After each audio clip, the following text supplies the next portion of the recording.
আপনার পকেটে থাকা ওই 500 টাকার নোটটা কি দিন দিন ছোট হয়ে যাচ্ছে?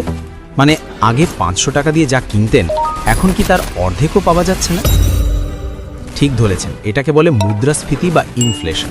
সহজ বাংলায় বললে আপনার পকেটের টাকা এখন ওই বাজারের পকেটমারের চেয়েও দ্রুত চুরি হয়ে যাচ্ছে। কিন্তু যদি বলি এই 500 টাকা দিয়েই আপনি আজ থেকে সোনা কেনা শুরু করতে পারেন, জি একদম ঠিক শুনেছেন, যে সোনার ভরি এখন 2 লাখ টাকারও ওপরে, সেই খাঁটি 24 ক্যারেট সোনা আপনি শুরু করতে পারেন মাত্র 500 টাকা দিয়ে। ভাবছেন তো ভাই কি পাগল হয়ে গেল নাকি? 500 টাকায় আবার সোনা পাওয়া যায় নাকি আলিবাবার সেই চিচিং ফাঁক গুপ্তধন পেয়ে গেছে? ভিডিওটি শেষ পর্যন্ত দেখুন, কারণ শেষে আমি এমন একটা সিক্রেট বলবো যেটা জানলে আপনার আজ পর্যন্ত সোনা কেনা নিয়ে যত ভুল ধারণা ছিল সব ধুলোয় মিশে যাবে। আজকের ভিডিওতে আমরা জানবো ডিজিটাল গোল্ড কি, এটা কিভাবে কাজ করে এবং কিভাবে আপনি আপনার স্মার্টফোন দিয়ে 500 টাকায় সোনা কিনে নিজের ভবিষ্যৎ সুরক্ষিত করবেন। কথা দিচ্ছি ভিডিওর শেষে আপনি নিজেকে একজন স্মার্ট ইনভেস্টর হিসেবে আবিষ্কার করবেন। ধরুন আমাদের গল্পের নায়ক হচ্ছে মুফিজ। মুফিজ খুব সাধারণ একটা ছেলে। মাস শেষে তার হাতে হাজারখানেক টাকা বাঁচে। সে চায় সোনা কিনতে, কারণ তার মা ছোটবেলা থেকেই বলেছে বিপদের বন্ধু হলো সোনা। কিন্তু মুফিজ যখন জুয়েলারি দোকানে গেল, দোকানি তার 500 টাকার নোট দেখে এমনভাবে হাসলো যেন মুফিজ সোনার বদলে কচুরি পানা কিনতে এসেছে। দোকানি বলল, আরে ভাই, এক ভরি সোনার দাম এখন 2 লাখ টাকারও উপরে, 500 টাকা নিয়ে কি আপনি সোনার ধুলো দিয়ে দাঁত মাজতে আসছেন? মুফিজ মন খারাপ করে ফিরে আসছিল। ঠিক তখনই সে জানল ডিজিটাল গোল্ডের কথা।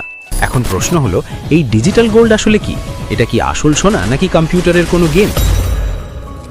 সোজা কথায় বলতে গেলে ডিজিটাল গোল্ড হলো একদম খাঁটি 24 ক্যারেট সোনা কেনার একটা আধুনিক পদ্ধতি, যেখানে আপনাকে সশরীরে কোনো দোকানে যেতে হবে না। আপনি অনলাইনে টাকা দেবেন আর সেই টাকার সমপরিমাণ সোনা আপনার নামে একটা ডিজিটাল ভল্টে জমা হয়ে যাবে। আপনি চাইলে এই সোনা মোবাইলে জমা রাখতে পারেন, আবার চাইলে যে কোনো সময় বাড়িতে ডেলিভারিও নিতে পারেন। মানে সোনা আপনার, কিন্তু পাহারা দেবে অন্য কেউ। কি আরাম, তাই না? এখন আপনার মনে প্রশ্ন আসতেই পারে যে ভাই, চোখে দেখতে পাচ্ছি না, হাতে ছোঁয়া যাচ্ছে না, এই সোনা কি আদৌ নিরাপদ নাকি আমার টাকা নিয়ে কেউ পগার পার হয়ে যাবে? একদম মোক্ষম প্রশ্ন। ধরুন আপনি কোনো জুয়েলারি দোকান থেকে সোনা কিনলেন। ভয় থাকে চুরির, ভয় থাকে ছিনতাইয়ের, আর বউয়ের হাত থেকে বাঁচিয়ে লকারে রাখতে গেলে আবার ব্যাংকের চার্জ। কিন্তু ডিজিটাল গোল্ডের ক্ষেত্রে আপনার হয়ে সেই সোনার পাহারা দিচ্ছে বড় বড় ইন্স্যুরেন্স কোম্পানি। আপনি যখন 500 টাকার সোনা কিনছেন, তখন সেই ডিজিটাল গোল্ড প্রোভাইডার কোম্পানি আপনার ওই 500 টাকার সমপরিমাণ ওজনের ফিজিক্যাল সোনা একটা সুরক্ষিত ভল্টে রেখে দেয়। এটা অনেকটা ব্যাংকে টাকা রাখার মতোই নিরাপদ, বরং তার চেয়েও বেশি।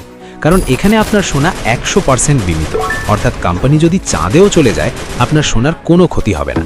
তাহলে বুঝুন, মফিজের মতো আপনারও কি আর আলমারির ভেতর পুরানো মোজার ভেতর সোনা লুকানোর দরকার আছে? একদমই না। আপনার মনে কি এই মুহূর্তে উকি দিচ্ছে যে